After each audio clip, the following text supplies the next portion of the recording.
Good afternoon, Sherman Chu. My name is Daniel D'Souza. I'm with Vike LLC here in Phoenix, Arizona. You and I have never met. You don't know me from Adam. I'm not even sure how I got your name and information, but someone did tell me that you're the guy who likes disruptive technologies, and I think I have something that you might want to take a look at. And I want to do this informal presentation as quick as I can. I'm going to throw a lot of information at you.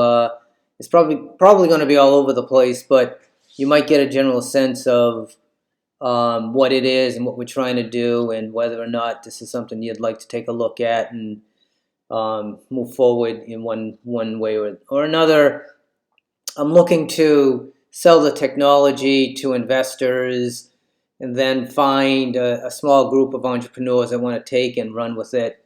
So that's kind of the goal. So I don't know what you know about Web 3.0, asset tokenization, and all that, but I have a quick video that I want you to listen to that might get us started. Of all the different trends that I've seen, one of the trends that I am most excited about is asset tokenization. It's a very, very fast moving space and it has the promise to bring huge amounts of utility into Web3. So you might ask, what is asset tokenization? Well, at its core, it's bringing traditional and physical assets and bringing them onto the blockchain. And as part of that blockchain, it confers additional opportunities, be it fractionalization, programmability, and other ways that make these way more powerful and create lots of opportunities for everyone involved. According to a Boston Consulting Group study, they estimate that the asset tokenization market will reach $16 trillion by 2030. And this is their conservative estimate. And that conservative estimate equals to 10% of global GDP. So that was $16 trillion with a T, and that's what gets my ears up. And so asset tokenization is tokenizing any asset. And in this case, we're going to talk about tokenizing loyalty points and why that might make some sense. And again, this presentation is going to be all over the place, but I'll try to give you as much information as quick as I can to help you understand kind of where we are and what we're trying to do. We do own rewardtokens.io, and that's where if you have tokens, you can go into the products section and buy anything that's in that section with enough tokens. And last year I sold NFL tickets using tokens, and I still have some tickets for this year on the site. And the idea in its simplest form is to go out and sell tokens to companies that want to reward their clients with tokens that they can then use to buy stuff or they can trade. And in the initial phase, we have 25 million reward tokens available to go out and sell to companies.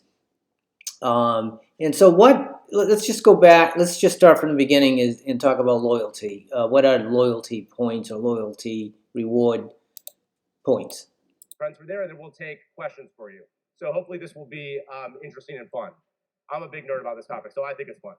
So first of all, before we jump in, let's talk about what are loyalty rewards. Before we talk about Web3 loyalty rewards, we want to define what are loyalty rewards. So a loyalty program is a marketing tool used to increase consumption of a product or service where you exchange value in exchange for consumption, okay? And it's used in multiple industries. It's used airlines, hotels, banking, retail, quick service restaurants. You probably all, we'll talk about this later, you may belong anywhere from 15 to 18 different loyalty programs. You may not even realize how many loyalty programs you belong to. So this is across multiple industries. And according to Forrester's marketing research, 53% of business to consumer decision makers are going to increase their spending on loyalty back in 2002, we're seeing a trend of just increased spending here because you can increase the lifetime value of their customer. And one of the things we'll talk about is it's not just about acquiring new customers, but how do you grow the lifetime value of your existing customer base? So that's the definition of loyalty. So this slide is really about why loyalty. So according to Nielsen's research, 84% of customers are willing to choose a retailer that runs a loyalty program. And people will spend, according to Forrester Comar's research, 3.5x more transactions. Now, this makes a ton of sense. If you're getting rewarded for your consumption, maybe you use a certain airline or a hotel, you're going to keep spending there. So the key takeaway is people want to get rewarded for their consumption patterns. And also, this is not anything new. Every time I find the earliest example of a loyalty program, there's always something earlier, so I have to keep fixing the slide. The earliest one I had for a while was Betty Crocker's program in 1929 with the stamps. But actually, it goes back to the 1800s with these like copper coins. It even goes back further than that. And it's actually been very popular during times of economic hardship. That's when loyalty programs actually work the best.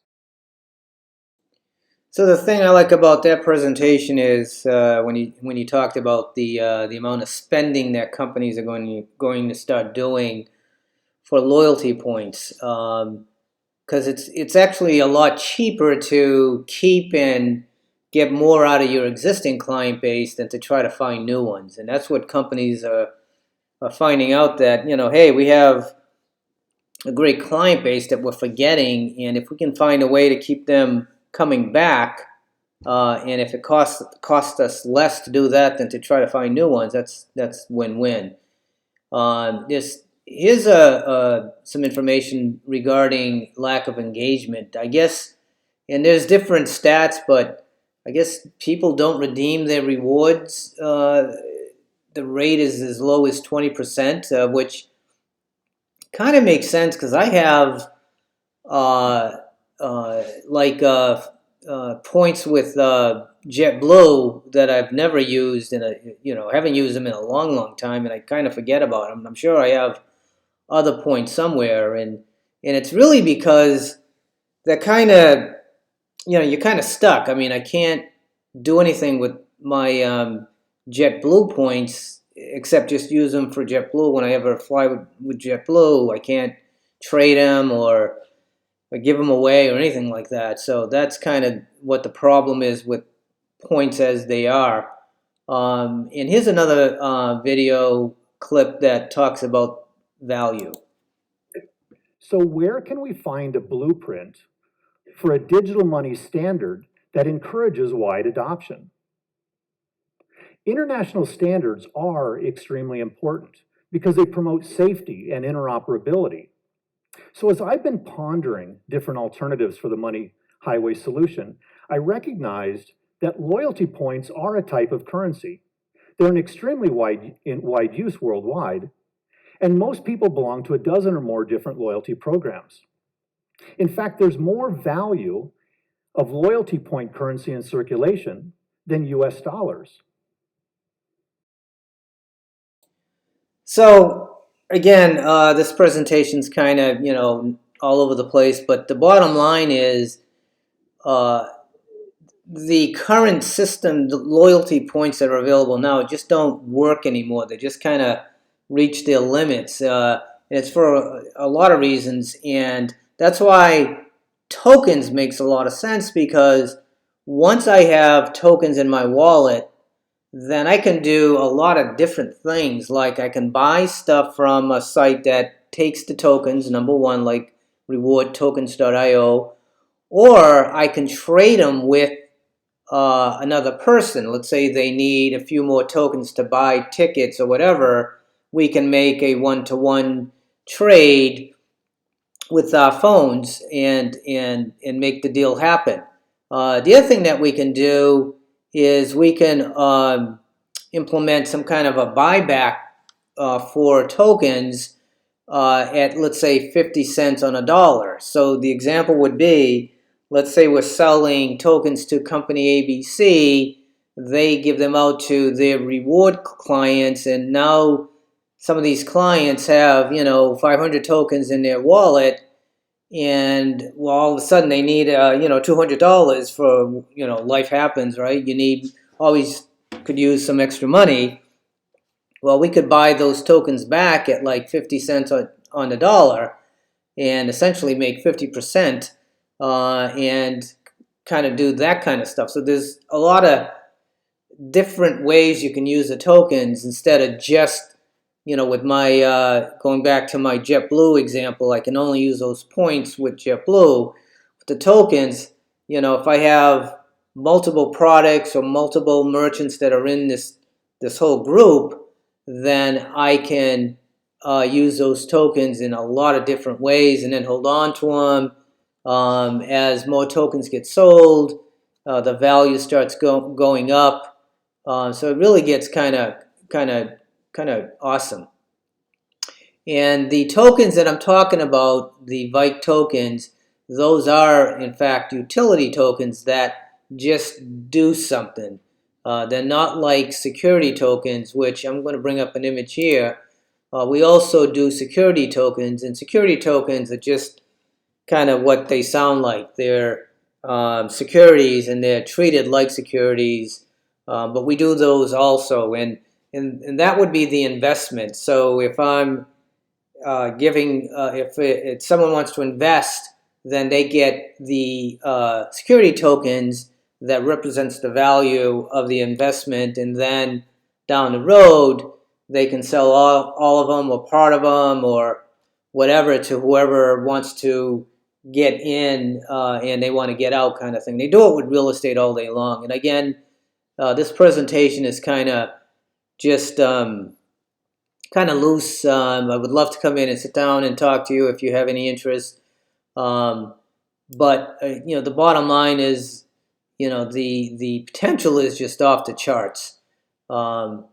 I can go on and on and on about all the things I'm hearing about what you can do with tokens, and eventually everyone's going to have a digital wallet, and all their finances will be right on that wallet, including tokens. So I don't want to make this too long. I'll probably do another short video to convey more thoughts to you, but I just wanted to say hello and let you know that I'm here. I have an idea.